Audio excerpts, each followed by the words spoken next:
Hi, it's Lee and welcome to the Tesla Economist. I've said it before, but I'm happy to say it again. Tesla has no competition. Why do I say this despite there being so many other EVs out there on the market these days and so much capital going into the industry? Well, it's very simple. No one else is making a net profit on their EVs, whereas Tesla are pretty much making the largest profit margins in the entire auto industry, excluding perhaps a few exotic car manufacturers. But if there was an actual EV competitor to Tesla, then I think most people would likely point to BYD as the likely one. However, as you know, I've also been vocal about BYD's EVs also not being profitable, and not many believed me, but it was clear in the financial statements, if you know how to interpret them. Some people just saw a headline and saw the company's increased profits year over year, yet without the knowledge that only about half of BYD's revenue is actually from EVs, or NEVs, as they like to call them, which is a marketing term that China used to cover the fact they're producing hybrids, about as much as real electric cars, calling them new energy vehicles. There's nothing new about them at all. But finally, the evidence is out, and we're hearing that BYD actually do make a loss, if you exclude all the government subsidies they receive. However, like I said, BYD don't make BEVs, they make NEVs, so this would mean that they're losing money on their hybrids too. Or if they're not, then it means they're losing even more on their BEVs. Either way, I would find it likely that BYD lose more money on their actual BEVs. I've made many videos on China and talked about how their EVs are overrated, and that these claims are based on statistics, and people tell me how wrong I am, such as a certain manufacturer increased their production by 500% from last year. Well, believe it or not, on the first day they manufactured one vehicle, they also increased their production infinity percent, day over day. That's because when you start manufacturing, the numbers are low. So statistically, it's very easy to grow.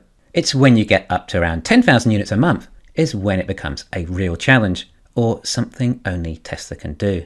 Yet we hear that China are doing really well. They're copying Tesla in manufacturing, and some have even ordered gigapresses too. And they'll catch up to Tesla. Many people even tell me they'll overtake Tesla. I often get told that BYD will make more EVs than Tesla in a few years. Very credible people in auto manufacturing tell us that China is going to take over and even dominate the US EVs, and they tend to base this on how the Japanese cars did this. I think the most likely thing that China will follow in Japan's footsteps is a massive property bubble about to pop. I've been hearing this for years, yet I keep looking at the production numbers. Even BYD can barely hit halfway to volume production for their BEVs, although they like to consolidate their PHEVs in with those figures too. Yet here we still are, and no one else is yet to hit volume production for BEVs, or barely make it halfway. Whereas Tesla achieved volume production over 4 years ago with the Model 3, something that was extremely difficult even for Tesla and Elon. So much so that Elon often reminds us, in his talks and on Twitter, just how insanely hard volume production is to achieve. And to achieve it with a profit is basically impossible, unless you're Elon Musk, accompanied with all the best engineers on the planet working really hard with a motive to save the world and an incentive to make millions of dollars in stock options. How on earth can anyone compete with that? You can't force creative and innovative breakthroughs. You can't incentivize them with just money. Hey, the Soviets even threatened to kill scientists if they didn't make breakthroughs. Innovation needs real motivation from creative people. Creativity comes from freedom of thought more than higher IQs. And look at how many EV models BYD have produced. Overall, probably a couple of dozen, and even offering about a dozen for sale today. They even tried a compact version, which you might think might be more simple to manufacture. I think they may have managed to reach about 12,000 in a month, halfway to volume production. I know my videos never seem to be very popular when I talk about this, and it doesn't fit the narrative of everyone else in the industry, but I research on where my background is, in business, economics, and finance, and then I report to you what I find with this. Sure, you should certainly listen to everyone else's opinion on their backgrounds too, but I've stuck to my findings as it's mainly numbers telling me things, and I can't argue with data. It doesn't matter how amazing your manufacturing techniques are, or how incredible your vehicle is. All that matters is how much profit your company makes, or it will go out of business. And that's what will happen to many of the EV companies. They all have limited capital and make massive losses, including Rivian and Lucid, and they have no sign at turning a profit, except perhaps Li Autos. Last I checked, they were getting some decent margins, but they still have high OPEX.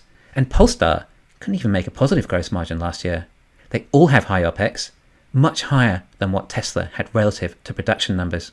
But BYD can self-fund themselves in the meantime and generate some market share, even if people think NEVs mean BEVs.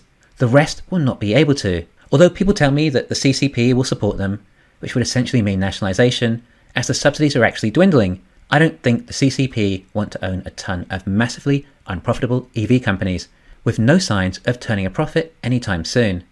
As a Tesla shareholder, to me, it's not that the others are so far behind, as it's everyone, including legacy. It's more that Tesla is just so far ahead. Everyone thought what Tesla did was replicable, but it wasn't, was it? Clearly, no one's coming close. They can't even make a Tesla as good as a Model S 10 years ago, despite Tesla showing them the way and even opening up the patents. And Teslas have gotten a lot better from where they were 10 years ago. So much so that Tesla are now able to raise their prices to insane levels. And the waiting list for them is still quite some time. And that's before the 4680 Model Y and tax credits are in effect, which is going to increase demand even further. But if Tesla are able to raise their prices, then that would mean the rest of the EV industry could also raise their prices too.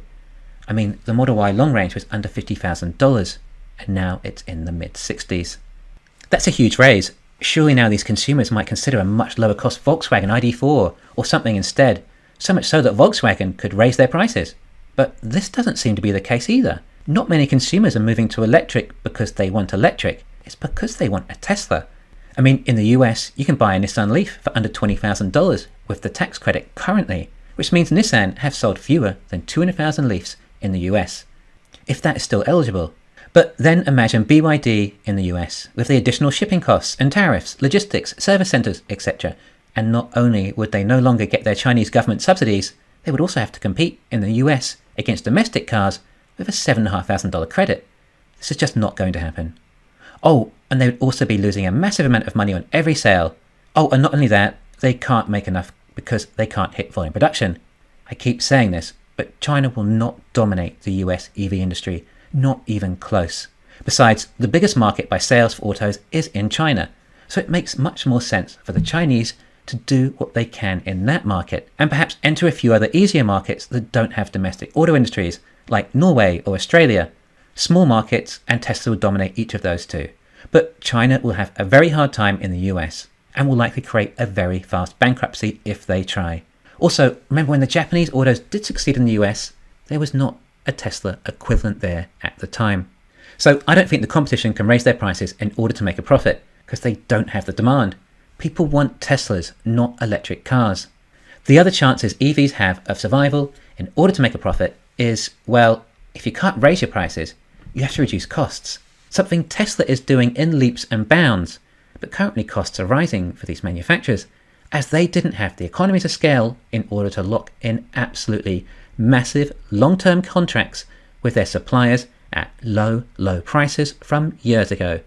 They're getting hit by inflation now, and on top of that, the demand for these resources has increased too, resulting in higher prices.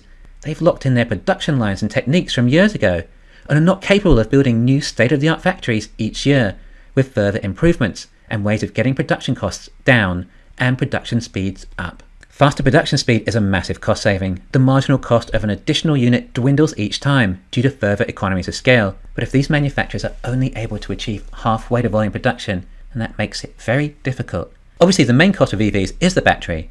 Now, I think a lot of these companies are hoping for a huge battery breakthrough, and there has been one called Tesla's 4680 cells, but none of them are going to get close to that. Certainly not this decade. They're hoping for companies like QuantumScape to come and save the day with their solid-state battery. Again, that won't be in mass production until next decade. And do you really think it's going to be lower cost? Meanwhile, they're also struggling immensely with range efficiency, meaning their vehicles have to use about 30% more cells than a Tesla to get close to Tesla's range.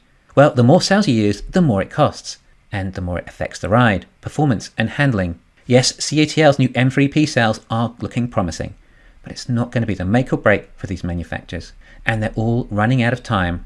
Perhaps they have 2 years left to get this sorted, or they go under. I think BYD may have even seen the writing on the wall and are already pivoting, and perhaps going to become a large battery manufacturer instead, like CATL, but a company can only become a large battery manufacturer if Tesla is their customer. And Tesla wants so many cells, so many, that Tesla will buy everyone's cell who is offering them, especially LFP, as worst case scenario, Tesla can place them into energy storage, which should become profitable now using LFP cells. So what's the solution then? How do these other EV companies survive? Well, like I said, they need to raise prices and reduce costs. So how might this be achieved? Well, the EV companies aren't the only auto companies that may face bankruptcy. They're also the legacy auto companies. Things are already not looking great for them as it is, and Tesla has barely begun. Tesla nearly produced 1 million vehicles last year, but will be at a run rate in excess of 3 million sometime next year, and 5 million the following year. The exponentials don't stop there. The numbers start to get really big. And all of these Tesla sales are taking away from the likes of legacy. They will eventually lose their economies of scale when producing cars and have to close down factories.